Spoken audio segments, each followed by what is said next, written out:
Well, good morning. Very, very happy Monday to everyone here on the TNC Sports Talk YouTube channel. Thank you guys for tuning in to the Throw-In with Justin, coming to you from 9 to 11 on this beautiful, nice, and chilled morning.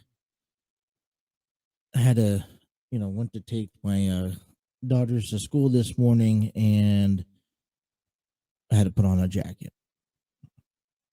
And just so fascinating just how quickly temperature changes out here on the East Coast, to the point from last week you're wearing shorts and now bundling up wearing 2 pairs of pants just to get through the morning.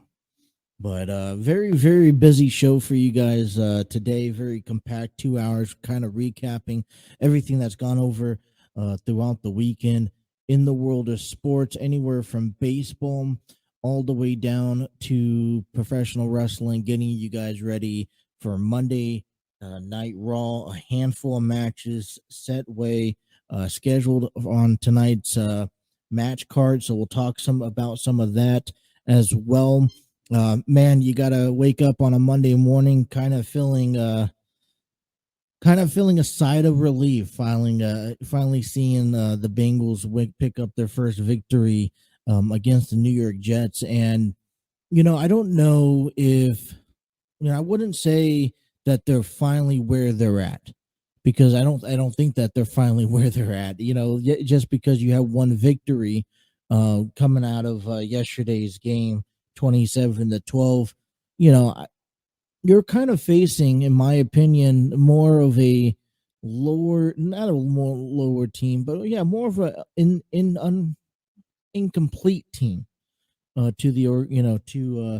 credit. So I don't want to sit here and say that the Bengals are back on track. This is the team.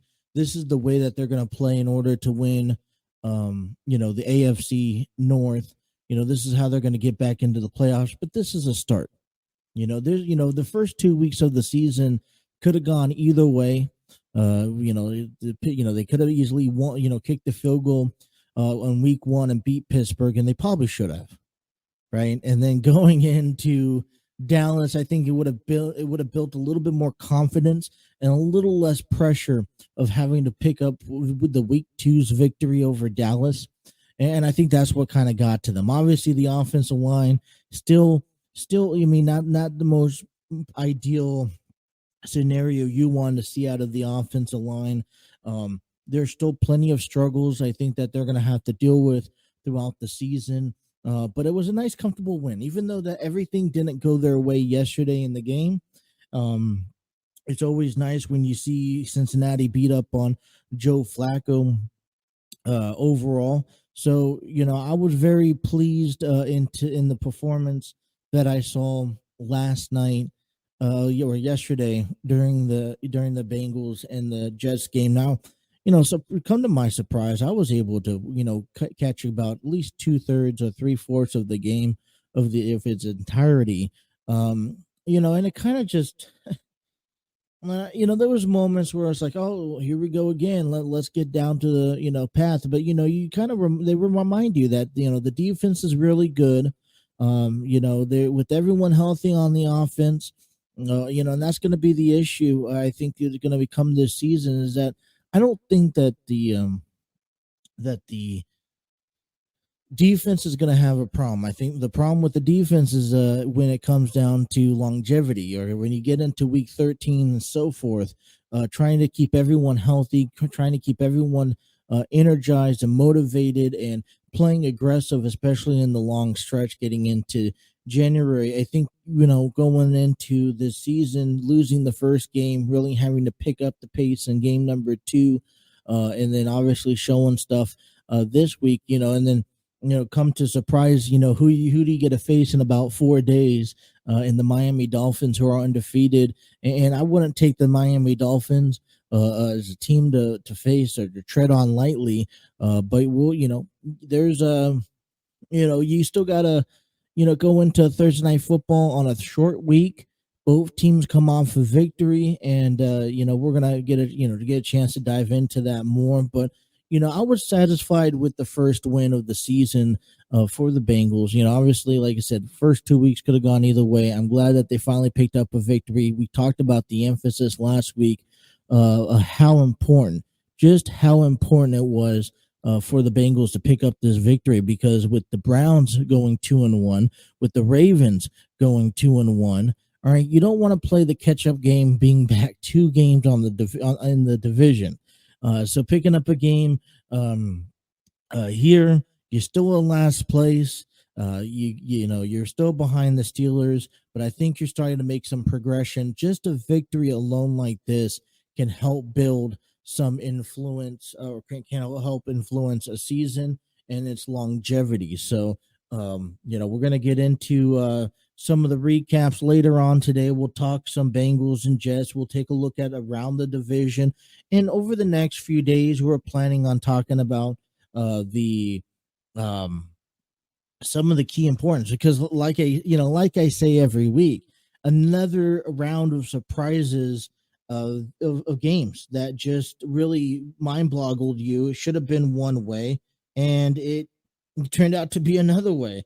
Miami beating Buffalo, Indianapolis Colts beating the Kansas City Chiefs, the Dolphins, beating the Bills, the Panthers beating the Saints. Um, you had the Titans beating the Raiders, the Jaguars coming into LA and beating the Chargers over there, the Packers running away with the victory. There's so much, you just can't be settled in the NFL when it comes down to selecting teams this year. I mean, I've come in, I put my best foot forward the last couple of weeks, trying to put out the best wins, and I know it's still early on in the season, and people are trying to get figure out exactly who they are, what type of um team they're going to be, and who's going to be contending. But a lot of teams up in the in the NFL that is just you just don't know. It's on a week to week basis, and coming out, like, for example, the Chargers dropping.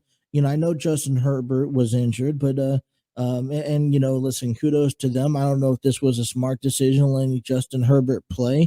Hopefully it didn't cost costing them the season. But the Jaguars beat the Chargers 38-10. And now, there's next day flyers is that really realistically look at the AFC South and who is really that team that you look for. Because obviously Tennessee are dealing with struggles. The Colts finally won a game. Now, maybe, just maybe, we see something out of Matt Ryan and the Indianapolis Colts. I still have them favored to win the division.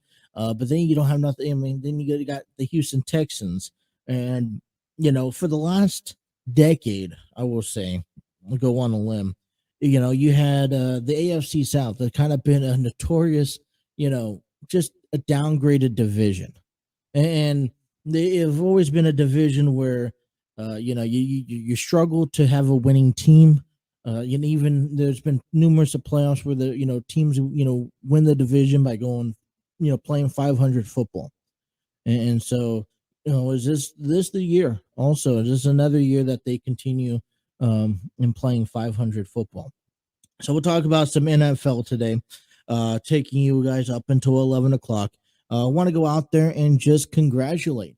All right, congratulate Albert Pujols for being one of two things. One, for his 700th home run. Now, he didn't wait around. He didn't get it done in San Diego. He went up the 5 freeway to LA and did it over in Los Angeles. As a matter of fact, he did it Friday night, hitting 2 home runs back to back at his at bats, and he finally joins the 700 club, which is a small list of people. You got just 3 people involved, right? I mean, you got Barry Bonds, Hank Aaron, Babe Ruth. So among the elite, no doubt about it. So congratulations to Albert Pujols over the weekend. And listen, while we're congratulating people and teams, let's congratulate the U.S. for winning the President's Cup in golf this past weekend. We'll also congratulate the Cleveland Guardians. All right, first time as the Guardians, first time since 2018 that the that Cleveland has won and won the American League Central division out there. And I mean, when I talk about the Cleveland Guardians winning the division, I mean, they had a notorious run last week. I mean, I think they went perfect, score all week long, beating the Minnesota Twins, sweeping the Twins, and sweeping the Chicago White Sox. And take a look at the standings here just real quick, just to get confirmed. Yeah, they've won the last 7 games, clinching the division 86-67 heading into today. Just 10 games out is the White Sox. There's no way catching up to them, which means more than likely the Cleveland Browns are the only American League Central team representing the Central for the playoffs this season, as the playoff race winds down. Really busy weekend in baseball this past weekend. The Reds dropped 3 of 4 against Milwaukee. Wasn't a positive weekend out of them. They pick up a victory yesterday, and I think obviously you're facing a tough team in Milwaukee, a team that's trying to make their case to go to the playoffs. They're in that battle with Philadelphia and San Diego. San Diego had a great weekend, taking 2 of 3 against Colorado, winning back on Saturday and yesterday, Sunday. They're going to be facing the Dodgers, and then Philadelphia has, they had a couple good outings. They won 2 of 3 against Atlanta. I mean, Milwaukee needed some games to be won. And like I said, the Reds, one of my goals is I want to see the Reds come in and dive into, I want to dive into, spoiling some teams. And obviously it didn't happen last week. So is there some positives? Yeah, I think there's some positives we could take away, and we'll look into that throughout this week. They get ready to play the Pittsburgh Pirates in Pittsburgh tonight. So we'll talk about that. We'll get you the highlights and all. But overall, the playoff race is starting to wind down. It's starting to become more of an actual pitcher who, come next Friday, a week from Friday, the wild card series begins. It's a 3-game series, all at whoever's going to be at home. They don't go back and forth, and we'll dive into that conversation. But a week from Friday, playoff is here. And it's a bittersweet because, you wait all season long for this to happen, to tune into baseball and watch baseball, because the playoffs are here. And that's usually when it's most interesting to pay attention to, in the month of September and October, because, you kind of figure out, all right, who's in and who's out. But, this is finally here. And, we're looking into, who's going to represent, who's making their case. Who are you surprised about? And so, I mean, playoffs around here, very quickly. They got a few more games this week. So they got Pittsburgh this week, and then they finish off against Chicago. All right. They're going to go on the road to Chicago and then come home, if I'm not mistaken. Maybe I am wrong. I don't know. Let me figure that out. I think I had that correct. Yeah. So they're going to take 3 Monday, Tuesday, and Wednesday. In Pittsburgh, they'll head over to Chicago for a 3-game series, all-day series, and then they'll come home for Chicago for a 3-game series. And how that works is, obviously the CBA agreement, right? Season was supposed to end. It's supposed to end this Sunday.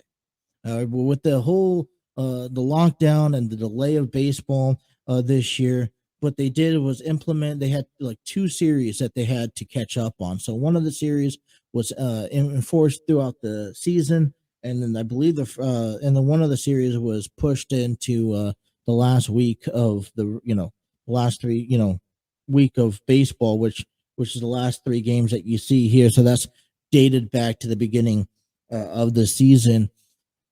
You know, who are you surprised about? I mentioned, I threw this out there last week, and I still want people to think about this. Is as much as we're going to have a negative season with the Reds, right? I mean, they come into today's game, they're 60-93. I will like them over the next 12 games.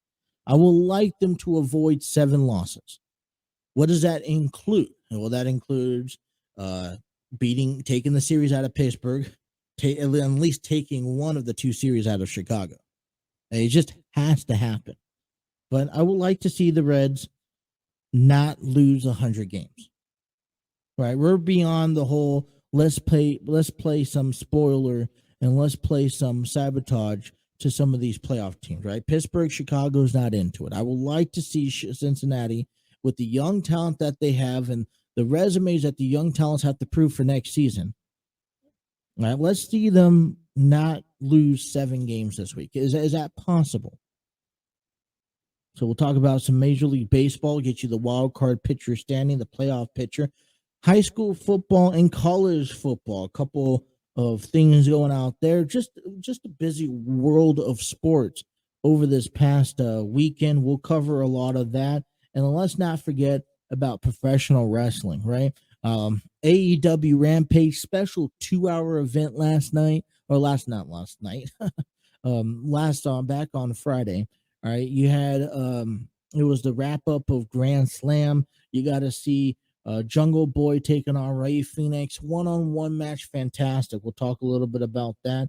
You got Hangman Adam Page. Congratulations to Hangman Adam Page for winning the Grand Slam Battle Royal. Now he's going to go set on to face John Moxley, and I'm overall, I really feel I like how Hangman has gotten some opportunities throughout the year since he dropped the title to Punk.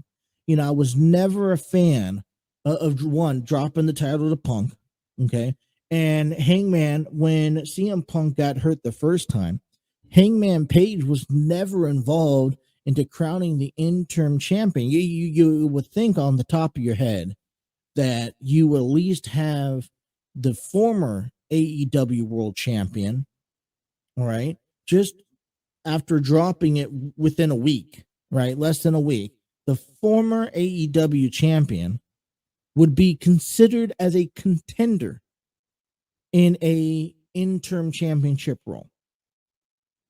He didn't get that, and he's gotten some opportunities since then. He's gotten a chance to face he got a chance to be in the tournament this past tournament, crowning the new AEW World Champion. He also has gotten the chance to now be in the Battle Royal, and now he is the next number 1 contender. Which, keep in mind, MJF is still has that poker chip. Who knows what the plans are now for MJF and cashing that in? Obviously, we know the destined is at the right time and at the right place. MJF will become an AEW World Champion, and I think it's rightfully due so. Chris Jericho said something, and I'll dive into this deeper probably this week. But Chris Jericho said something about MJF that I think not many athletes have. So we'll talk about Rampage. We'll talk about some SmackDown tonight that happened over the weekend. I'll also get you ready for Monday Night Raw, which is tonight. And one of the key matches that's coming out, Matt Riddle taking on Damian Priest, Seth Rollins taking on Rey Mysterio, and supposedly Sami Zayn supposed to be taking on AJ Styles after some Twitter feuds. We'll talk about all that. It's been a busy week in sports. If you're a Cincinnati fan, a couple of downsides in baseball, a couple good things coming up after our break, because we got to take a time out, you guys. All right, but when we come back, we will just kick things off on Friday.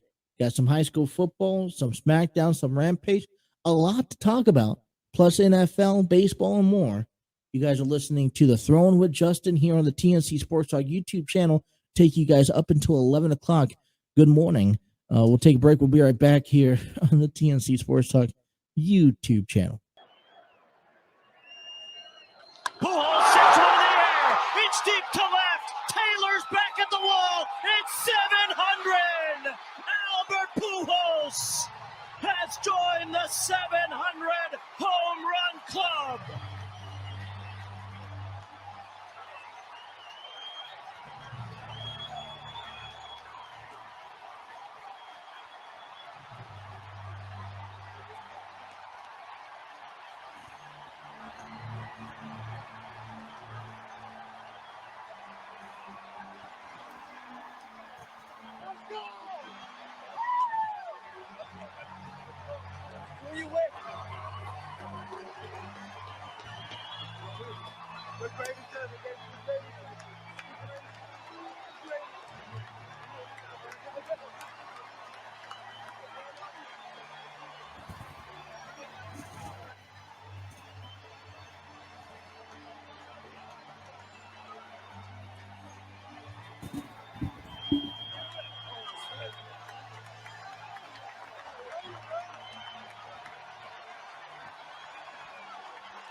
Albert Pujols has joined Barry Bonds, Henry Aaron, and Babe Ruth as the only players to have hit 700 home runs in the big leagues.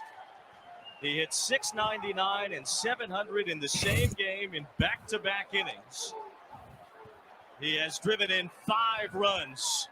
Isn't that perfect for number 5 to give the Cardinals a 5-0 lead with his 700th career home run here at Dodger Stadium? The swing. Alrighty.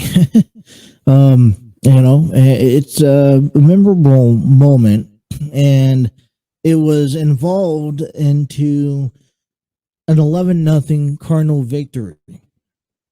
Didn't play well against the Padres series, but we're talking about the Albert Pujols 700th home run, joining just a small handful that you could list on your fingertips. And listen, I don't have Apple TV. And I think that's the only thing, because I watched this highlight a handful of times since Friday when it happened. And we knew it was going to happen eventually, right? We knew that eventually Pujols was going to get there, right? Those were the 2 milestone markers that we were looking for. Albert Pujols hitting 700 home runs in a career. And it was also Aaron keeping an eye out for Aaron Judge. And I think the moment was set up right. He didn't hit 1, he hit 2. Albert Pujols played for the Angels for a period of time, also played for nearly a decade, also played for the Dodgers at the end of his tenure in Anaheim. And, it's kind of, out of all the places you could do it at, I think the only other best place you would want to hit number 700 would be at, would have to be at Busch Stadium in St. Louis. But instead, I think this is the second best spot that you could possibly do it. You formerly played with them in the playoffs and with them on the season. And you've got, and you gotta, there's no other perfect place for a career like Albert Pujols. 699 came in the top of the 3rd inning. All right. It was his 21st of the season. And he had it off of Andrew Heaney with 1 on when 1 out. And then you had in inning number 4, lucky number 700, with Phil Bickford on 2 on and 2 outs. So congratulations. That was the only run scored in that time. Pujols got a chance to go 2 for 4 in Friday night's game. 2 hits, 2 runs, 4 at bats, 5 RBIs total, 1 strikeout. So kind of everything just falling into place as we kick off a weekend review recap here on a Monday morning here on the Throwing with Justin on the TNC Sports Talk YouTube channel. And the Dodgers and Cardinals, good series. For the Dodgers, I think it's a realistic term, is that if there's any team that can compete against the Dodgers, I think the Cardinals have a better chance. Always has been, in my belief. All right. The Dodgers beat the Cardinals in the 3-game series. They won Saturday 6-2 and Sunday 4-1. But just kind of soaking it in for a moment. All right. First, Latino, Hispanic, making his presence known. And hey, listen, gonna go down on the record books. All right, history of all time, greatest day. Aaron Judge still trying to search for 61 home runs this weekend, but just diving into a Friday eventful. If you didn't get a chance, obviously that was on Apple TV. It was kind of bumming that we couldn't watch it, and you had to kind of sit. I don't think a lot of people expected going into Friday that would have been a game where he would have hit 2, nonetheless 1. So, I mean, now, hey, that's behind them, which is great because now they could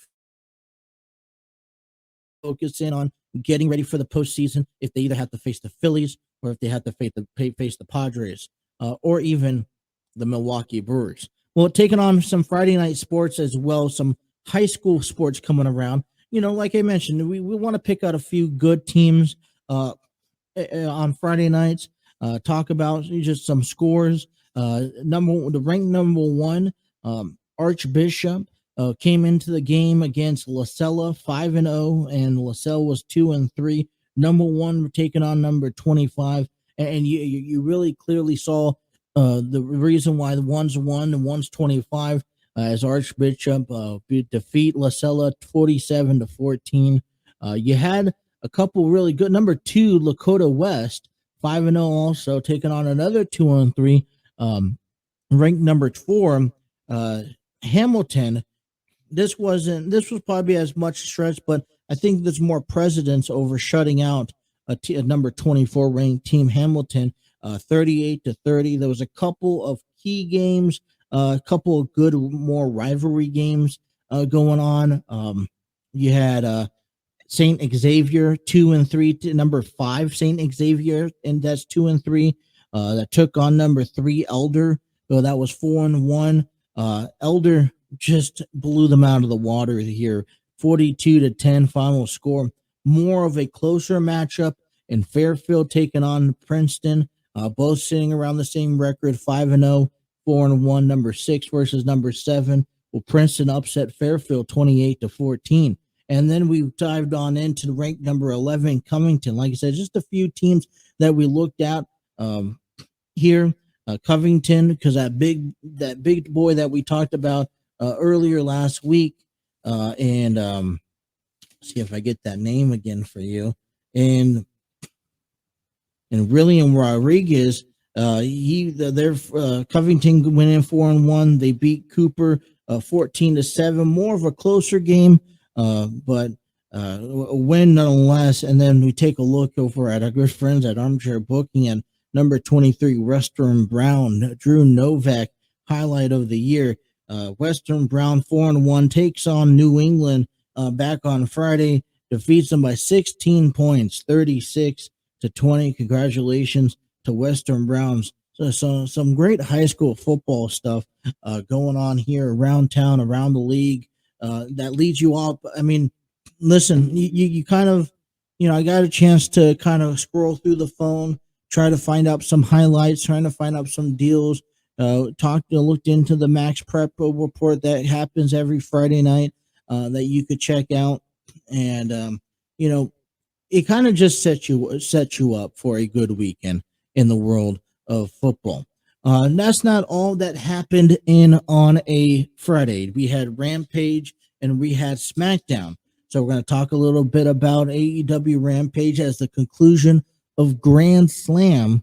All right, concluded last Friday night on a special 2-hour episode, and then Roman Reigns, the Tribal Chief, has something to address with Solo Sikoa as SmackDown as we get closer to for Extreme Rules. So still a lot of that to come. We'll still wrap up Friday's events talking about AEW and WWE, and then we'll talk a little bit about football and baseball all the way up until 11 o'clock right here on a Throwing with Justin here on a Monday on the TNC Sports Talk YouTube channel.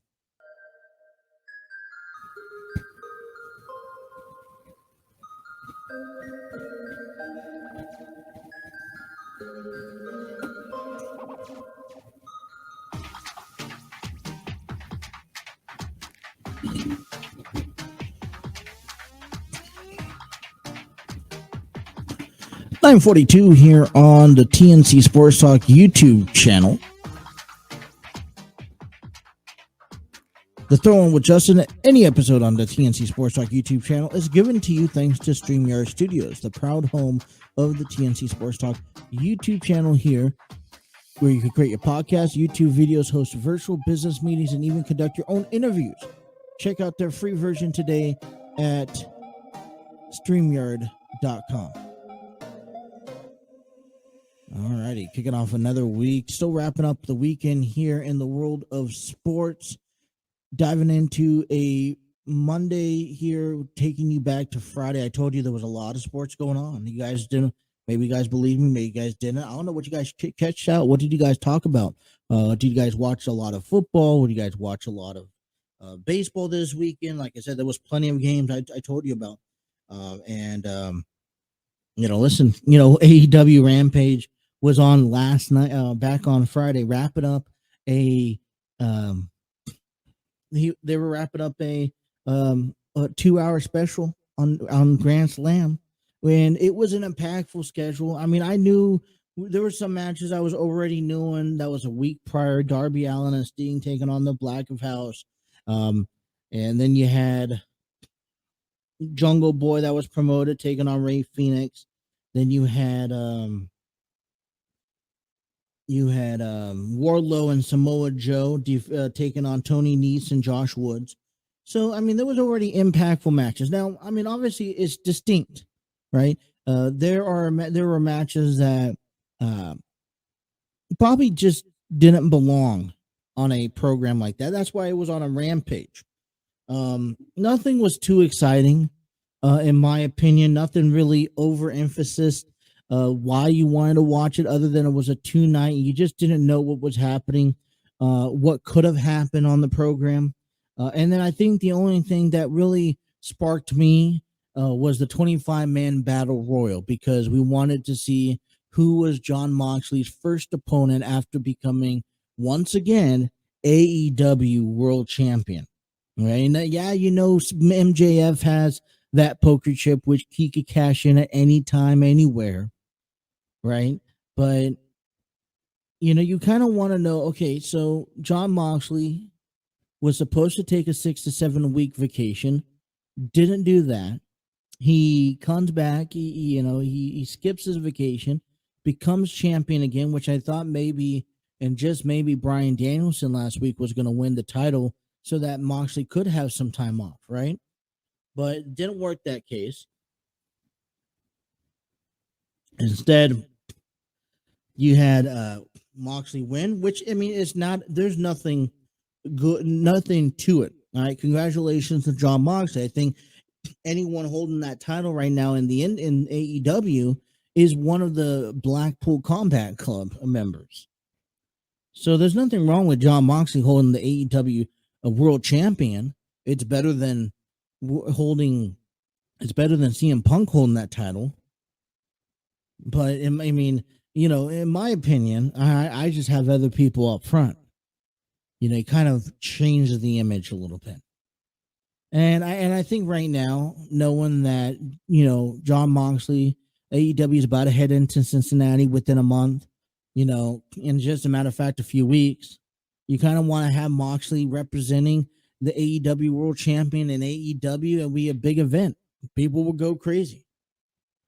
So, and that's why, my opinion, that's why he is champion. But he's going to be a good champion regardless. And his first opponent is going to be Hangman Page. All right, and I mentioned that back at the beginning of this hour, and I mentioned at the beginning of the show that Hangman Page is finally once again getting back in the title picture. I didn't believe that he should have ever left. Right, there was empty as soon as Hangman Page lost the title to Punk. It was almost as if they were trying to erase his run as AEW World Champion. All right, they didn't. When Punk got hurt after defeating Hangman Page, he had to, go up on the shelf for a little bit, and they created a tournament, a turmoil tournament, right? Where Hangman was left out of it. And I was flustered on why would you have the former AEW World Champion left out of this tournament? And all summer long, it's, you really deceive someone's career by not keeping them involved in two matches like this. I mean, I know Bryan Danielson's been quiet. He's been up and down with injuries, but he's been quiet all summer.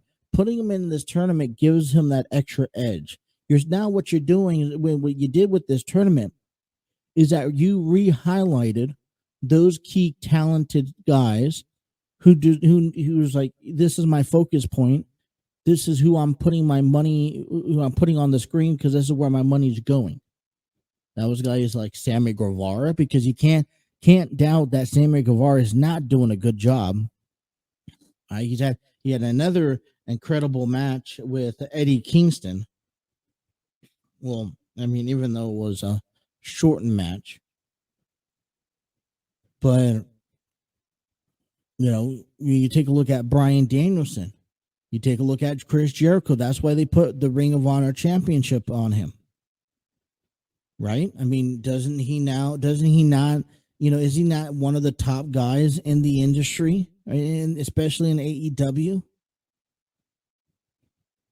I mean, don't get me wrong, Claudio having that title run is great, but I think there's more things for Claudio other than the Ring of Honor TV champion. If you're asking me, what the one thing I would like to see is, I would like to see Samoa Joe and Claudio face off with each other. But for at the end of the day, if you were tuning into Rampage, because Rampage is not my number one show to tune into, I just wouldn't prefer on a Friday night at 10 o'clock after SmackDown done. There's 2 hours. That's enough wrestling. I've always still believed that Monday Night Raw being 3 hours is just a little too much. I mean, yeah, they've done better with booking segments in between and making things more interesting. But overall, SmackDown being 3 hours is a little obsessive still. I think if you can't tell your story in 2 hours, then it doesn't belong on the screen. All right, bring back main event every Saturday night, something like that. But, Rampage at 10 o'clock to 11, I just kind of, I zone out. I just don't tune into it unless there's something that really captures me. But every once in a while, I'll tune into it. Every once in a while, I'll take a glance at Rampage. I'll read the articles. I'll read the news and all that. One thing that really intrigued me last Saturday is, once again, it's always fun. And I think a lot of people will take this for granted, is watching a guy like Sting in the ring. Doesn't matter what type of role he plays. Just the fact that we still see him, all right, as old as he is, and he's well above his 50s, probably in his 60s, right? 60 years old, something like that. But as old as he is, as long of an icon as he's been, all right, shaping the image for WCW, and brought that over to TNA, and then for that short time with WWE, and now he's sharing his wealth and knowledge in AEW. But the fact to see him in the ring, I think, is something that you got to stop for a moment, soak it all in, right? So you get the chance to, if you had Apple TV on a Friday night, you get a chance to watch some high school football, right? And then you got home, you turned on AEW, maybe listen to the Dodgers game. So you got a chance to soak in two things. And I kind of want to emphasize this. How much did you guys soak in Albert Pujols hitting 700 home runs?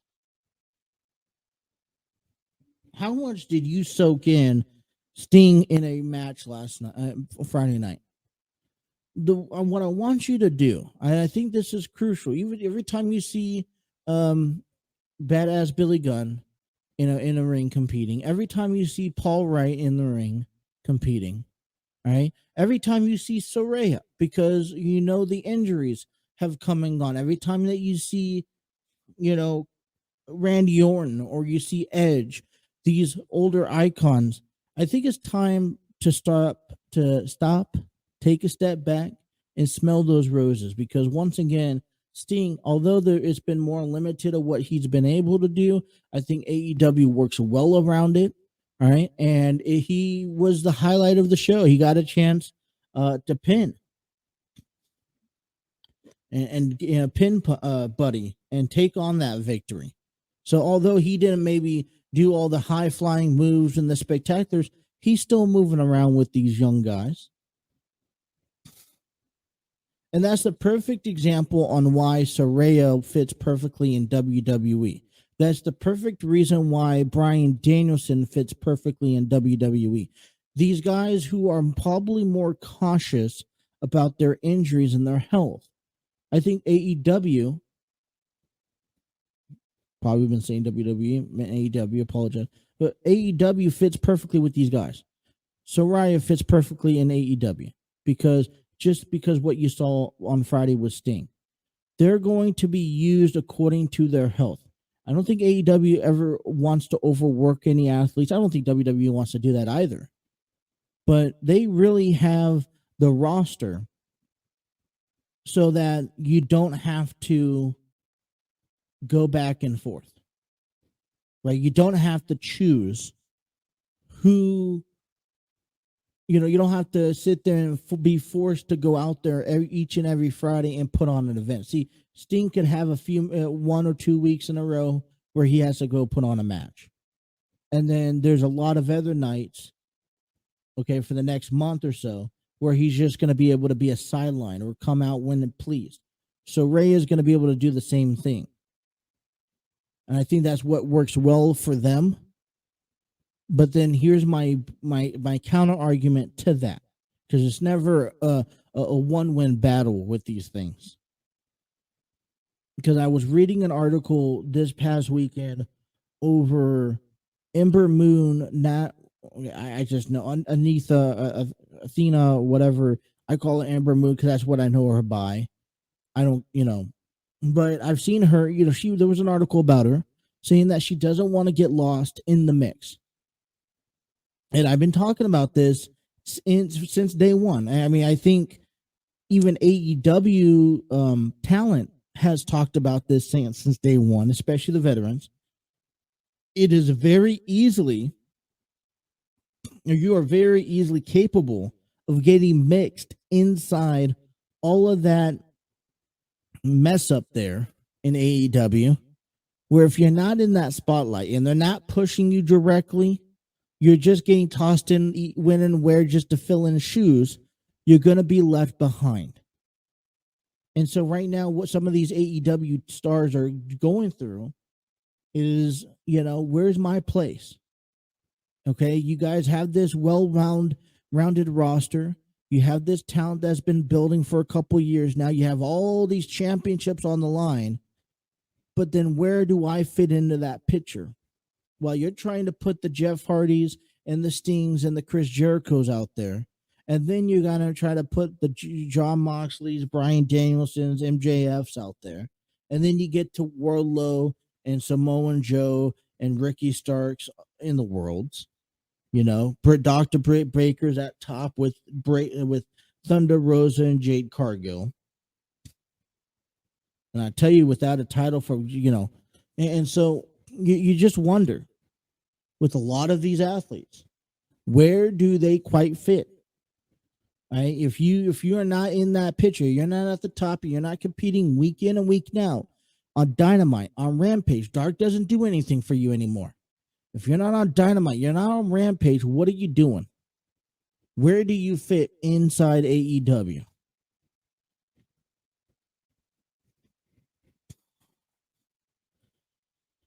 So, what did we learn from AEW Rampage? We had Jungle Boy and Rey Fenix, which you have to also enjoy. I mean, I'm starting to enjoy the Christian Cage and Luchasaurus. And I saw a meme about if you're gonna make Luchasaurus heel, just call him Rex. That's fine.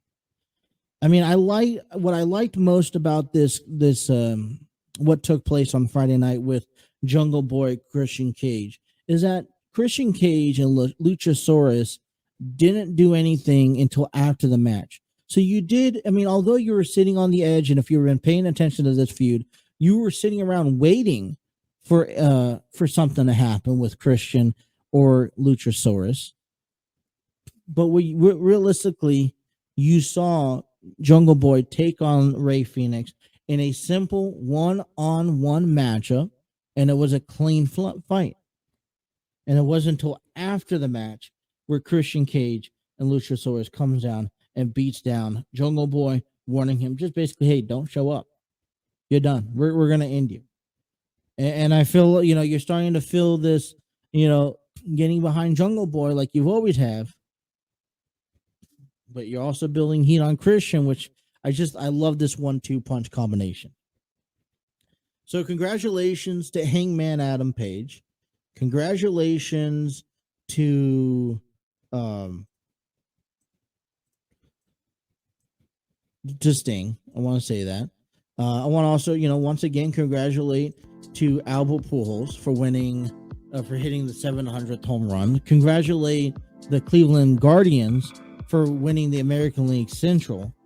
And Aaron Judge is still waiting for his 61st home run of the season. That will do it for hour number 1. Hour number 2 coming back up here after this break. We still got some SmackDown to talk about, get you guys ready for Monday Night Raw. I'm going to put that on the back burner, talk about that at the bottom of the hour. Want to talk some college football a little later on as well. And let's not forget about some baseball as we dive into the Reds and the playoff race. That's all still to come. Hour number 2 coming up here next on the TNC Sports Talk YouTube channel.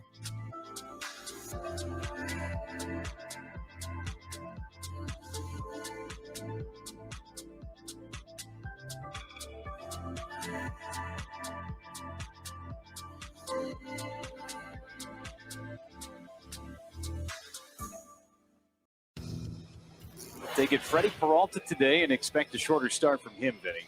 Farmer takes a called third strike for a strikeout for Freddie Peralta. Good pitch right there by Freddie Peralta. Kyle Farmer does not hit right-handed pitchers well, let alone a right-hander of the quality that Freddie Peralta is in that pitch. Good to see Hunter Renfroe get the keys to the bus last night, and he drives one towards right center. Way back, Hunter Renfroe has given the Brewers a 1-0 lead. Boys, he dialed in. Breeze or not, that ball was crushed. First pitch he sees from Nick Lodolo, you said it, Jeff, he is dialed in right now, locked in. And it all started with that opposite field base hit last night against Graham Ashcraft, and ever since, wow, that was a bomb. That's his 3rd home run in 2 games. Here comes Freddie, and he walked him. So he fell behind 3-1, came back. Aquino fouled a couple of tough pitches off, and then didn't chase. Peralta going to have to work a little harder to get out of the 2nd inning, and now base hit the other way for Reynolds. So 2-out walk, and then the single. Tying run in scoring position for Austin Romine. Ground ball hit towards short. Adames has it, feeds Urias, and they get the out on Reynolds at second base. So Freddie Peralta, 2 scoreless innings for him today. We head to the 3rd inning, 1-0 Milwaukee. And now Austin Romine will come to the plate with the bases loaded after back-to-back walks at Aquino and Reynolds. Down, and they nearly got him. Ball trickles away, and it did. And the Reds have their first run. Romine, the RBI the hard way. Lopez home. It's 1-1. Brewers bringing in Peter Strzelecki here to try and stop this Reds rally. He's been a good one in terms of allowing these base runners to stay right where they are. Payoff. Ground ball, tough play. Brasso has it, throws to first, got him. Strzelecki comes in with the bases loaded and leaves them right where they are. Spencer Steer is 1 for 3. He singled back in the third. Steer clobbers it to center. Mitchell back, spins, it's gone! The Reds' first lead of the day on Spencer Steer's second homer in the show. Well, you mentioned it. It was his first opportunity to hit for a big league club and hit that ball as a number 4 hitter with profile, with power. In the ninth, up 1, David Bell turns to Alexis Diaz. Struck him out, slider away.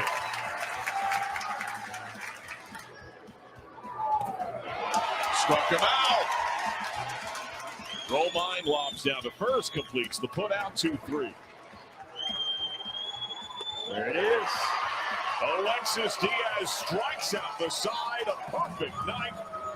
And the Reds win the finale 2-1 over the Brewers. All righty. Well, it wasn't, probably wasn't a weekend to remember for the Cincinnati Reds. Although they won yesterday in a final score 2-1 over Milwaukee, they found some struggles all weekend long. Dropping the first game of the series 5-1. We talked about that on Friday. 5-3 on Friday night. They fell short. They got clobbered on Saturday. It feels like that's what Milwaukee does what Milwaukee does whenever they come into town, especially over the weekend. But overall, picking up 1 of 4, not too bad. And you dive into Sunday's game where you kind of expected more, you kind of got a lot more over the rookies and taking a look into a lot of these younger guys who are now making their case for next season. And I still believe there's a lot of work that needs to be done in the Reds organization, right? You really unloaded the entire veteran staff besides maybe a Mike Minor. I mean, you got Joey Votto, Mike Moustakas. Those guys are going to be sitting down for the rest of the year, and they'll most likely be back next year. But there's a lot of work that needs to be done. A lot of empty rows, and you can't rely on a lot of these younger guys. I mean, bullpen-wise was an epic, utter failure. You need something to start with the starting pitching. And it's one of those headaches where, okay, you got some. Where are you confident in anything that the Reds put out there on the field? I told you the other day that, the only person that you really feel comfortable in getting the ball every 5 days and possibly giving you a win is Nick Lodolo. And that's what he did yesterday in the top performers. Nick Lodolo went 6 innings, 4 hits, 1 earned run with 6 strikeouts, giving up that solo home run to Hunter Renfroe. You got you also had what's his name? You got Steer. Is it Stefan Steer? Yeah.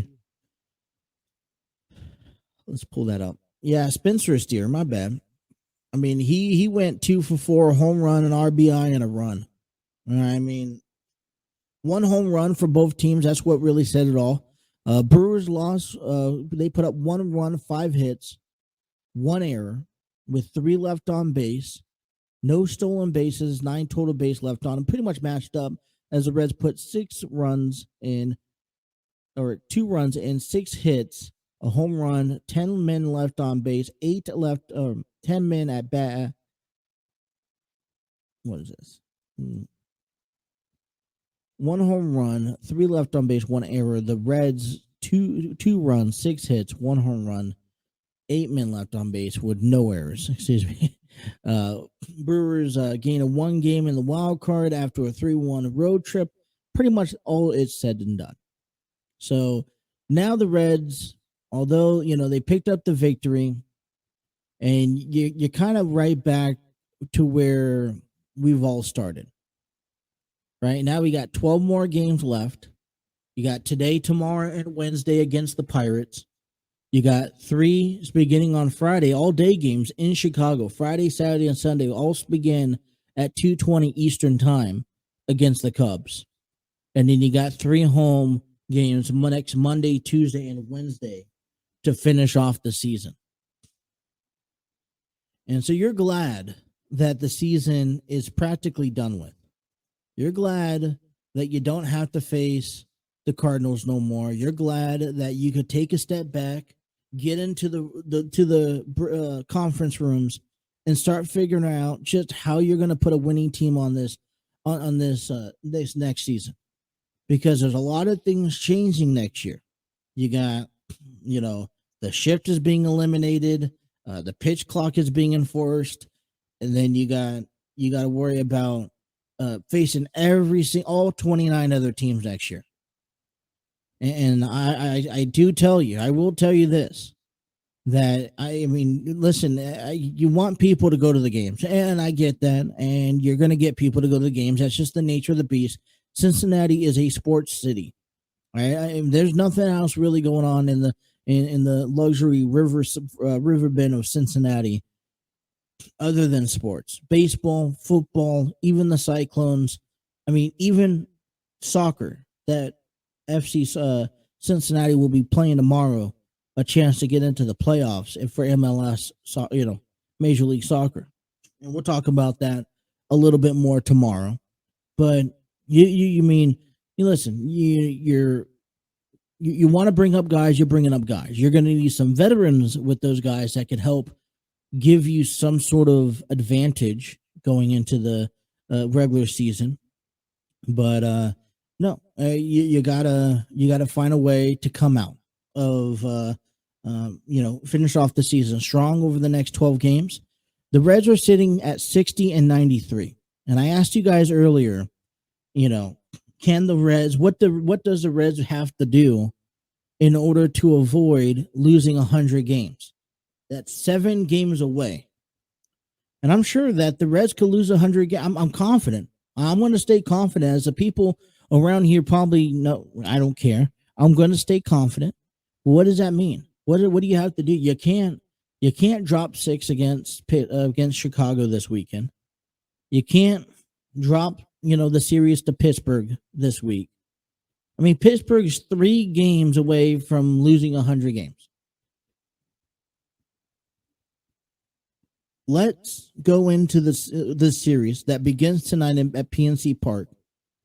Let's sweep the Pirates. Let's give them 70, 98, 99, and 100 losses. I would love to see that. Chase Anderson is on the mound for the Reds tonight. He's 2 for 3 with the 5.21 ERA and 18 strikeouts. Wawanzi Contreras. Not a lot on his repertoire here.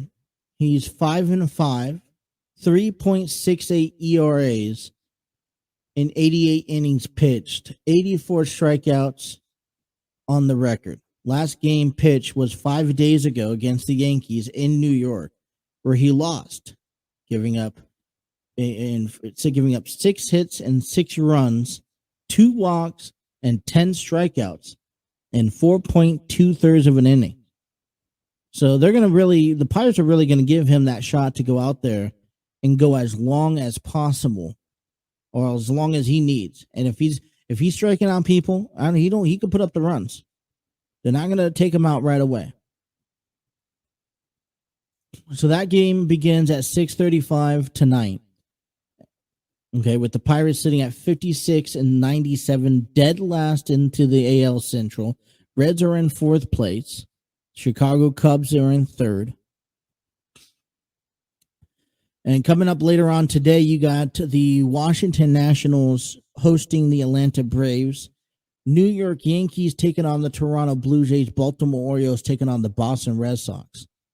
Other than the Reds and the Pirates game that we're so fascinated in listening to, you may tune into the Braves game because you're looking for the Braves to figure out just where they are going to be placed at the end of the season, whether they can capture the National League East and overcome those Mets that are currently a game and a half above them? Or are they going to host that wild card spot that they have a comfortable lead in? You want to follow the Toronto Blue Jays and the Yankees, because the Blue Jays in this factor, just 2 games away from, Yankees are 2 games away from winning the East. Toronto is 2.5 games above the wild card, a game and a half. Well, I guess a total of 2 games above Tampa Bay. And you're also looking for Aaron Judge to hit number 61 and tying Roger Maris's home run record.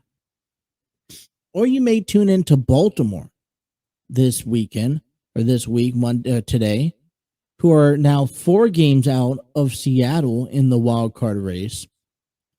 They're sitting at 79 and 73. Let's dive into while we're talking about the wild card. So those are the 4 games that you could listen to, and I suggest listening to one of those 4 games. Talking about those standings, let's take into the divisional leaders. The Houston Astros and the Cleveland Guardians have both won their divisions.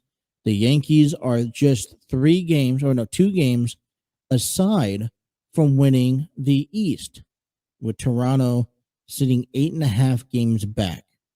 The wild card looks Toronto, Tampa Bay, Seattle, with Baltimore on the outside looking in, just 4 games back of Seattle, 7 games away from being eliminated. A lot of things could happen this week. Chicago, slim chance. There's 3 games away. There's 7.5 games back. Over the National League side, the Dodgers not only won the division, but they have clinched the first round bye. They're the first team to clinch, and they're going to have the best record, so they're going to have the home field advantage when it comes down to the playoffs. The Mets are right behind, followed by the Cardinals, who are, if I am not mistaken, let's just check here. The Cardinals are 3 games away from clinching the NL Central, and I wouldn't doubt put that anything across the front of them from Milwaukee. But Atlanta, San Diego has a game and a half above Philadelphia in the wild card positioning. Although if there was a break tie, Philadelphia will lead it. 85-68 is the Padres, 83-69 is the Phillies. On the outside looking in, a game and a half back, Milwaukee. And if you're looking close into this race, San Diego has that lead over Milwaukee if they shall tie. So Milwaukee's 9 games out. San Francisco's 2 games away from being eliminated, and that NL wild card's looking to be a race down the week. Now, looking into this week, what do you look into? Well, you got Milwaukee in a 2-game series against St. Louis. Okay, hopefully you're at home, so you would want to at least win 1 of 2, right? But then Philadelphia is in Chicago tomorrow. And then you got the Padres home for the Dodgers, which you know how the Dodgers are played against the Padres all season long. You got the Mets home to Miami tomorrow, and then the Braves kicking off a series against Washington tonight. Houston takes on Toronto in Toronto.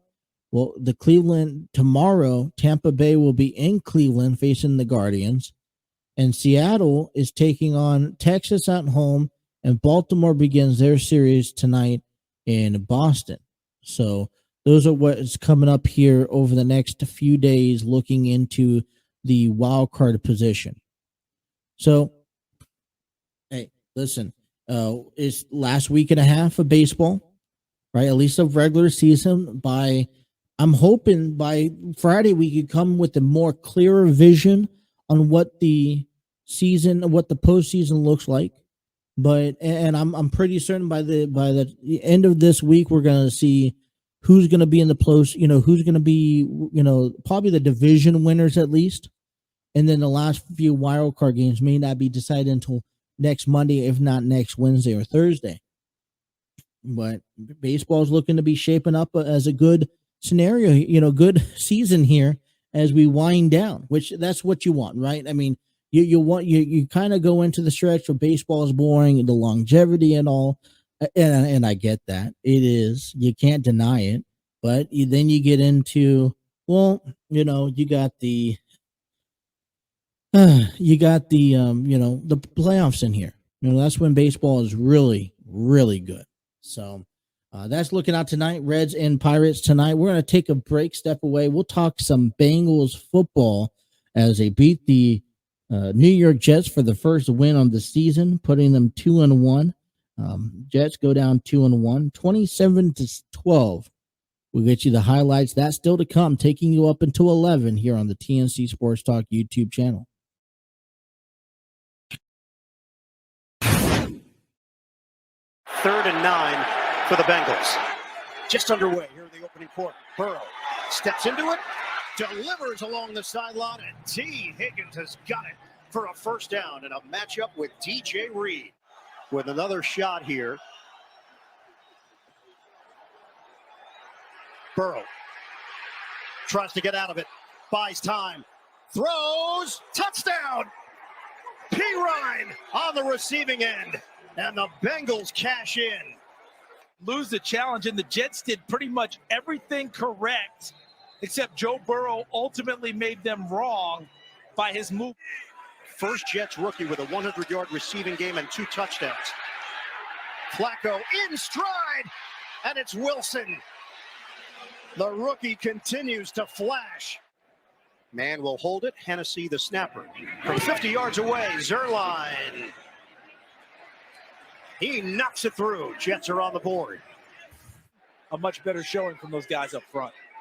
Chase lines up to the side of Burrow, and he looks for him. Chase the catch at the 40, fumbles the football, and the Jets have it. Chase took a pop. Flacco's really enjoyed playing with these young guys, and that exuberance, you saw it in the locker room after the victory over Cleveland. The field goal from Zerline is good. That's what made the Bengals great last year. That's what they will do again this season. No tentativeness. Final seconds of the first quarter. Burrow on time. Tyler Boyd breaks away, and now it's a foot race. Boyd will take it for the touchdown. Cincinnati gets the score at the end of the first quarter. 56 yards. A catch and run for Boyd. He thinks, if you're going to do that, I will make you pay. I'll take the hit and I'll deliver. And how about Tyler Boyd? After the catch, turns it to the human pinball off of 2 different defenders and carries it into the end zone. Look at this. Absorbs the first shot from Whitehead. Carter unable to get involved as well.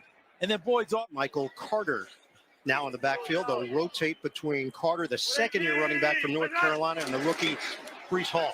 Flacco steps up, loses the ball at the end of the play. Cam Sample got there. Flacco was in a throwing motion. They send Carter out of the backfield. Flacco hit from behind. The ball is loose. And a fight for it. Trey Hendrickson with the hit. Got a 14-6 lead on the Jets. Joe Mixon in the backfield on first down and 10 from the 25.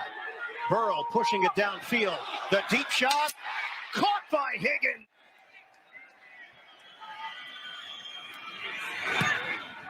Cal Adamitis, the snapper that stepped in week 2. Healthy scratch for the 3rd consecutive week at wide receiver. Here comes the blitz. They handle it. Flacco downfield. Intercepted Logan Wilson.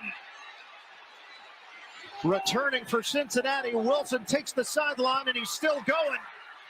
Oh, the ball pops free. At the 25-yard line. It was up for grabs.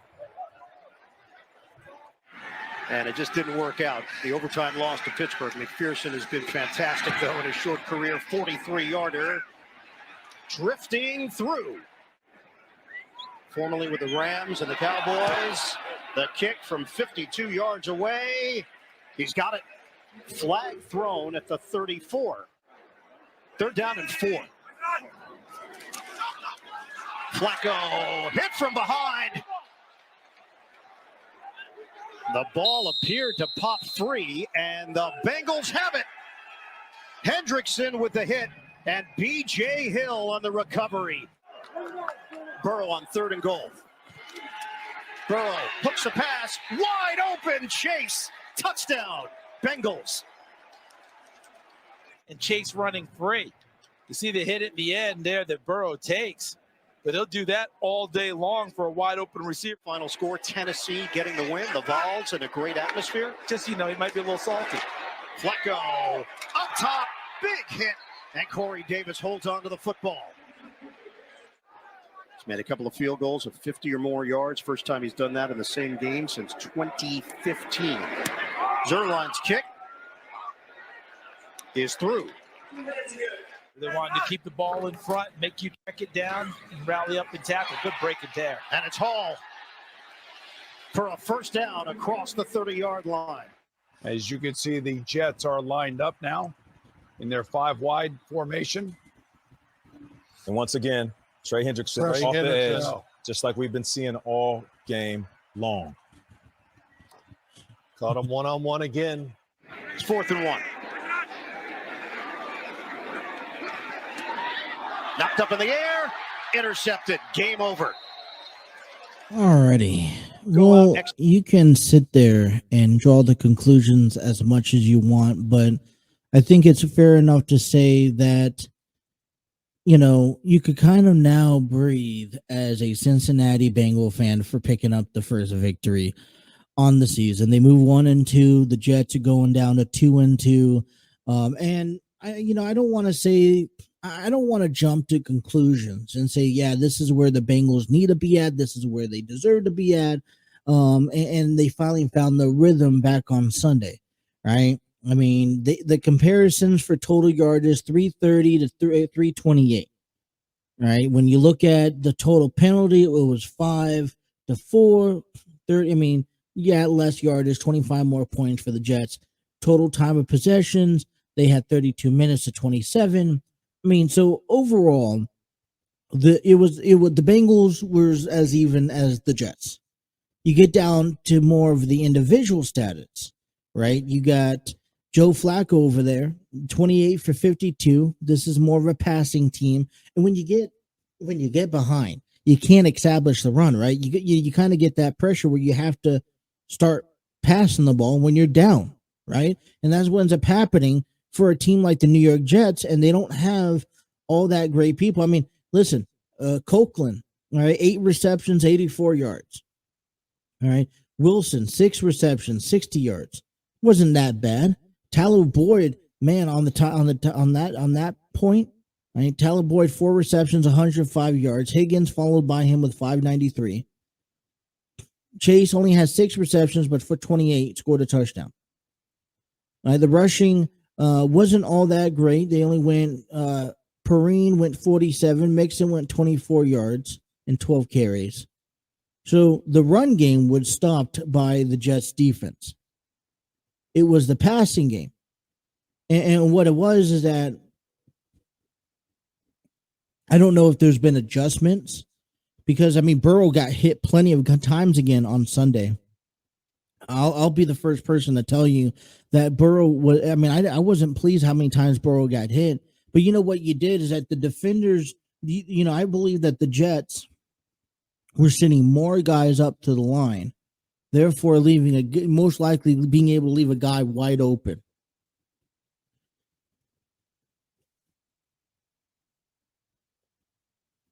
So I wouldn't call this as much as a physical defense or physical win.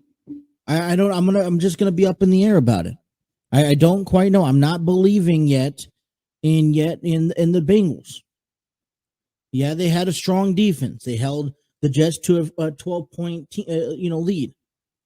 All right, but what happens when you get out to an early lead and you force that defense to throw the ball, that offense to throw the ball?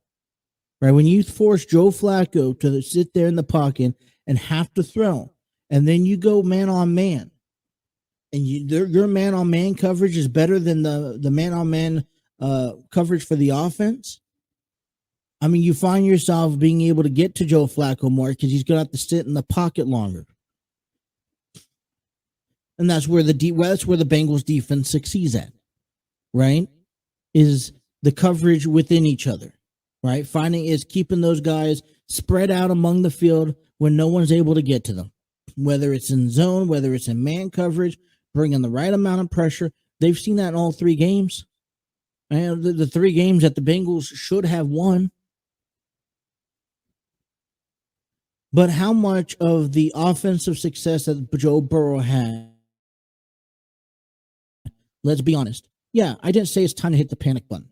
It's not time to hit the panic button. And they needed the win yesterday, and they got the win yesterday. But how many times were Burrow, had to get hit? I mean, how many times, they couldn't establish the running game?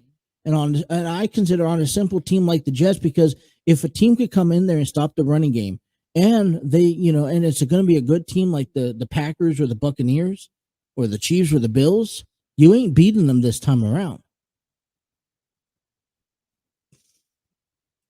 So, there's some good things to take away from this game.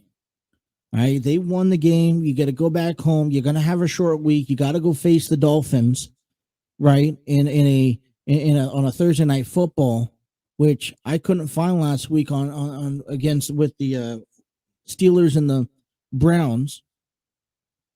So, unless you have Amazon Prime, you're not watching this game.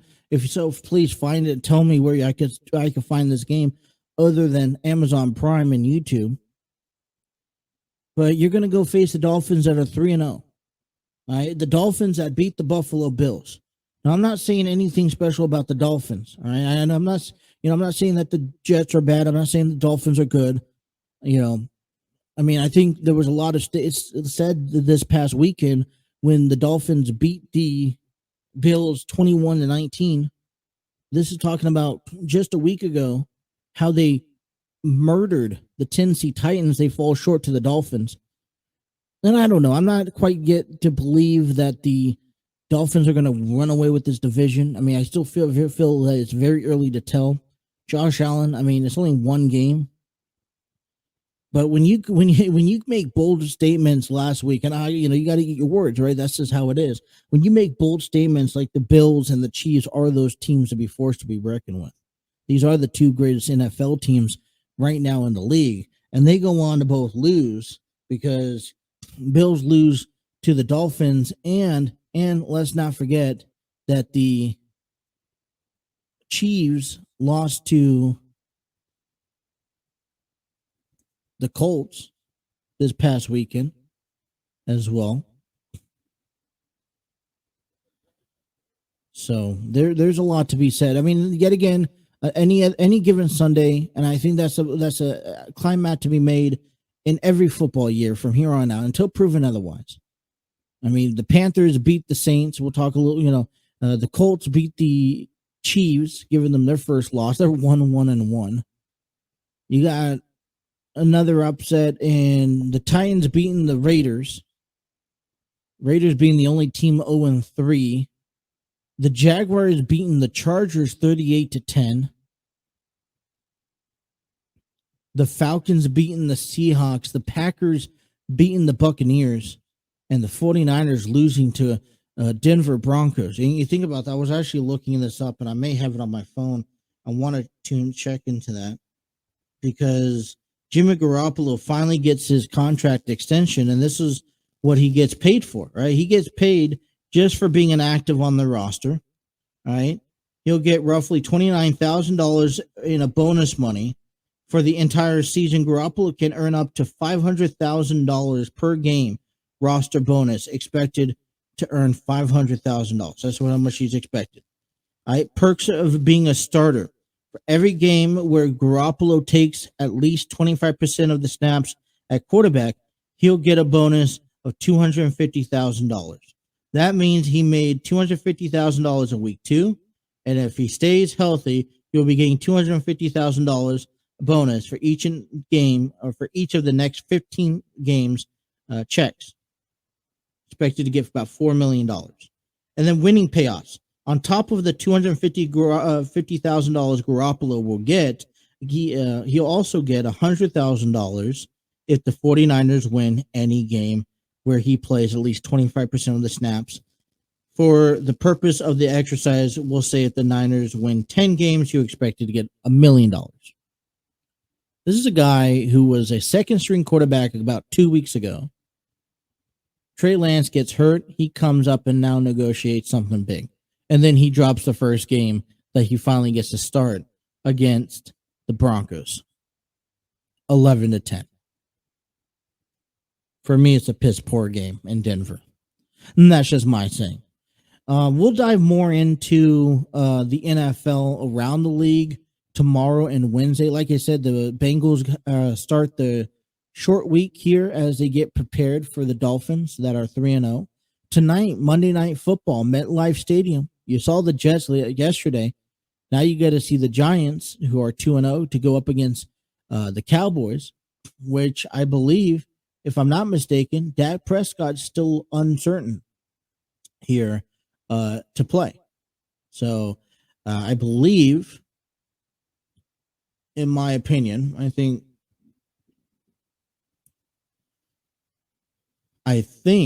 they have the Giants scheduled to win this one. And I wouldn't go past right now, even though the Cowboys won 21-6 last time.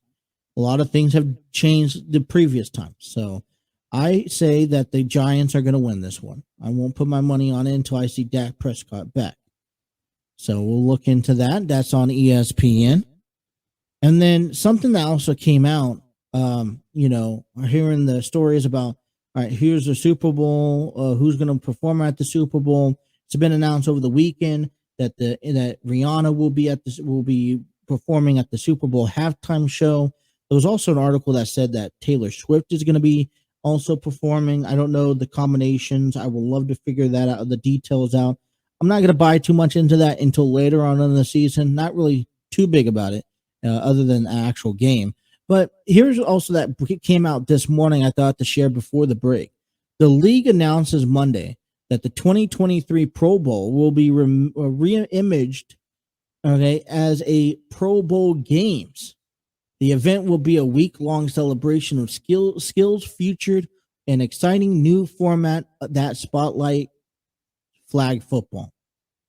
And, I'm actually very enthusiastic about this. I want to see where this goes. I want to see how they play this. It will be interesting. I don't know how many people are going to pay attention, if it's going to draw more people, but I know that the Pro Bowl, I don't like the format of the Pro Bowl. All right. I don't like the fact that it shows up the week before this Super Bowl.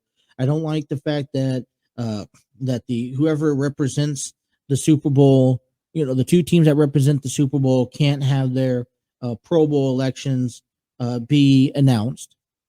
And I just don't, this is just like the NBA playoffs. There's like MLB playoffs and the NHL All-Star game, All-Star games, right? There's just no, you want to see the best of the best play, but they're making it more, you want to see I like to see the competition. All right. It's great to go put up 155 points. I mean, these, 66 to 67 points in the football game, whatever. I'm just not a big fan of it. I think want to see best on best go at it and really draw hard. And since there are no stipulations, let's change it this year. Maybe it'll draw more, maybe it won't. I don't know. But, you'll get a chance to, things are changing for the Pro Bowl this year. The Pro Bowl games expected to change. Obviously, they've done stuff like that 20 years ago. I enjoyed it. Maybe they'll do the same thing again and see how people change. I mean, it's time for change, right? Always the evolution of change. All right, let's take our last break. We'll come back. We'll talk a little bit about SmackDown and get you guys ready for Monday Night Raw. All right, taking guys up until 11 here on a Monday. You guys are listening to the Throw In with Justin here on the TNC Sports Talk YouTube channel.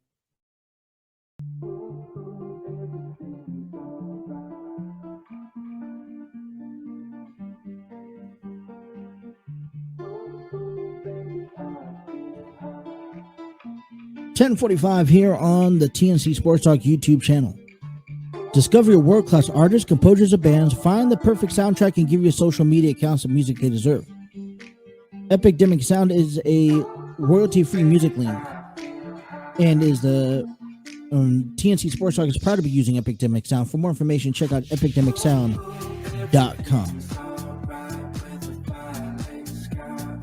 This one here is Violet Sky by Fellow.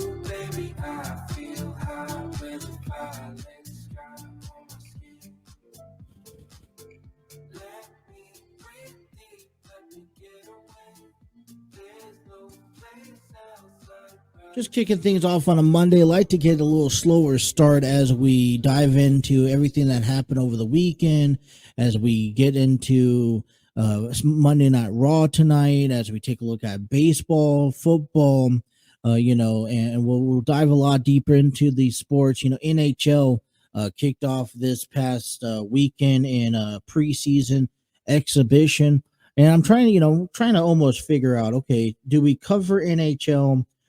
Do we cover NBA? I'm not necessarily a huge follower of these sports, just because sometimes like the news, and I don't have a lot of, what I want to figure out and all that stuff. The Blue Jackets lost to the Penguins back on yesterday, 2-3, and final score, I believe that's the only game that they had. Yeah, and then it was actually a double header, and then the Blue Jackets beat the Penguins 5-1. So they're 1-0-1. I mean, that's in Columbus, and that's the other thing. Like, is there a specific team that you want to follow? I mean, the Cincinnati Cyclones is the minor league affiliates to the Columbus Blue Jackets. So whatever happens in Cincinnati, those guys, when Columbus needs guys to go up, Cincinnati sends their players up. And Cincinnati's, I'll just be looking at it here real quick. Looking at the Cincinnati Cyclones schedule for 2020. And October 1st, and it's going to be every Saturday. Okay, they'll be they'll be playing a game at high noon. And then they won't start their season, I believe, until October 22nd, which is later on this month.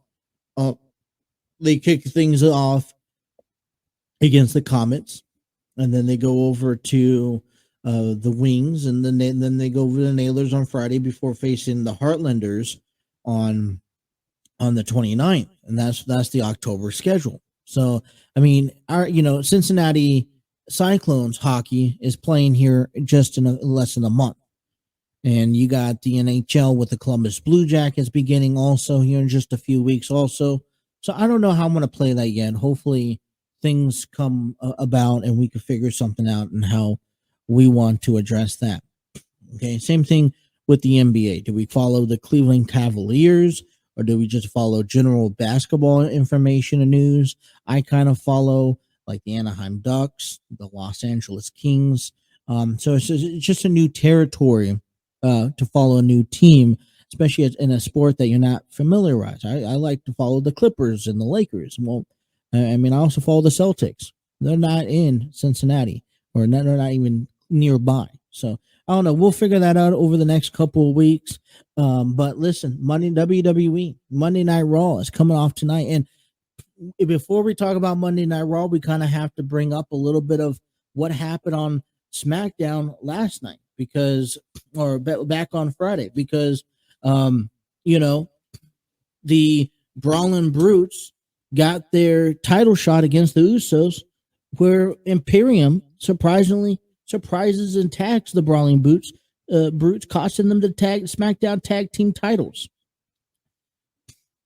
I like this feud. I really like the feud because I love how physical Imperium and the Brawling Brutes at least make it look like things. Obviously, Sheamus is going after the Intercontinental title. I mean, that's the last title before he becomes a crown champion, Grand Slam champion. I would love to see Sheamus in his career become a Grand Slam champion. I think he deserves it. Just the other day, I saw a picture of him holding all of the titles that he's won. And I think that's just pretty cool. Just the fact that you get the opportunity hey, I'm going to keep a title that I win. I think that's great. So, I mean, I like the feud that's going down there. I wasn't too impressed by Braun Strowman taking on Otis. Yeah, it was a physical match. I don't know. I'm just not necessarily a fan in that feud between Alpha Academy and Braun Strowman. Drew McIntyre, all right, and Karrion Kross is going to be another match set for Extreme Rules as Drew McIntyre challenged Kross to a strap match, right, where they wear a strap on each other's opponent's wrist, and they got to carry them around it's just a regular match, right? I think it's a no DQ match, and you can do whatever you want, but there'll be straps so they can only go as far, only so far with each other. And the winner is, and then you can use it as an advantage. We saw a little bit back on SmackDown. Obviously, Scarlett got involved, and Karrion Kross stood up with that, basically made McIntyre pass out in a chokehold. So that match is scheduled for Extreme Rules. But then we have the biggest thing that came out of SmackDown Friday night was Solo Sikoa. Roman Reigns addressing Solo Sikoa. So the bloodline's out, and they're all wearing the We the Ones. And basically, Roman Reigns tells the fact, if like I said, spoilers if you haven't watched SmackDown, but tells the fact that, hey, Solo, the elders may have sent you, but I am the one that you listen to now. And without hesitation, Solo Sikoa says, simply acknowledges Roman Reigns and figures out his place in line.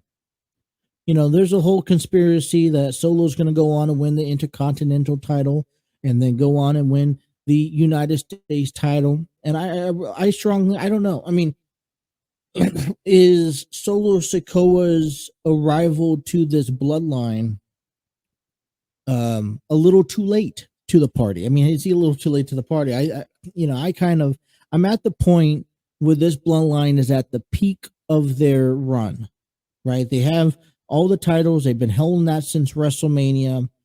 And I'm ready just to start growing new talent. And these titles really help the new talent to grow. So, I mean, Solo Sikoa had to drop that NXT North American Championship. We don't know. I mean, obviously, everyone else has gold. I kind of wish that Solo Sikoa didn't so quickly accept Roman Reigns. I like that they don't have to face each other like back when Roman Reigns was first starting the bloodline. So I'm up in the air with this. I mean, yeah, it's a new member, but he has no title around him. Does he go back around and win the NXT championship? Is that a possibility? Braun Breaker's doing pretty well over there. Does he get another crack at the North American championship and bring that gold? Because, I mean, he did make one thing very clear, and a true fact is that he's made this NXT North American championship more relevant over the week that he had it than any other title in NXT. He brought it up to SmackDown, defended it on SmackDown, and really just the fact that they associated it with the bloodline makes it much more better. I think also the other key thing was to take away from that is that finally Roman Reigns approves of Sami Zayn, gives him his own shirt, which I've never seen someone so excited about a t-shirt before, but just the fact that he gets accepted with the bloodline. I mean, it's the funniest. He's that little guinea pig that the bloodline has in their back pocket that they get to use for the dirty work, and Sami Zayn is completely okay with it. Sami Zayn actually, applauds it, and he tries. He likes it, and I think when you could get the fans, when you get someone that wants to invest. And I think you got a guy who obviously is trying to play the system. He doesn't want to be against the bloodline. So if you can't be against them, join them. But I feel like this would set up a nice term when things start falling apart. What side is Sammy going to jump on? He kind of, does he jump on the right side? Does he jump on the left side? We'll dive more into that. I think that's something for later on in our program. All right, coming up tonight on Monday Night Raw, some Twitter stuff broke out over over the new shirt with Sami Zayn. AJ commented on it, and it looks like there will be an addressment, if not a match, between Sami and AJ Styles. Johnny Gargano and Kevin Owens will team up to face the Alpha Academy. So we maybe expect to see Braun Strowman on Raw, or even Theory costing Johnny or Kevin the match. I think in reality, Austin Theory should be involved in costing either Kevin, and it will be costing Kevin Owens and Johnny Gargano the match, in my opinion. And then if you want Braun Strowman to come out and do something with Alpha Academy, it would be after the match. Seth Rollins will take on Rey Mysterio. And one thing I'll tell you about this, I'm not necessarily big on how quickly they're dropping this whole U.S. title match that Seth Rollins had with Bobby Lashley. You think about how Matt Riddle got involved, and Matt Riddle will be facing Damian Priest. But if you want to find someone to kind of rub it back in Ray's face, to kind of really really get into it and trying to agitate the fans in the crowd with how Seth Rollins is that perfect mix in between all. So see Seth and Ray talking about taking those moments and watching Sting earlier. Rey Mysterio is another person that I highly suggest each time he's out there in the ring, stop what you're doing, take a step back, sit on that couch, press play, and just watch. All right, nothing else. Put headphones on if you got. Just watch how Ray has it, because matches are so limited with them. It's going to be just so much more. Io Sky taking on Bianca Belair as they get ready for Bianca and Bayley at Extreme Rules. Matt Riddle will take on Damian Priest, as I mentioned earlier. How will Seth Rollins get involved, or will the Judgment Day get involved? Or there's so much stuff to come.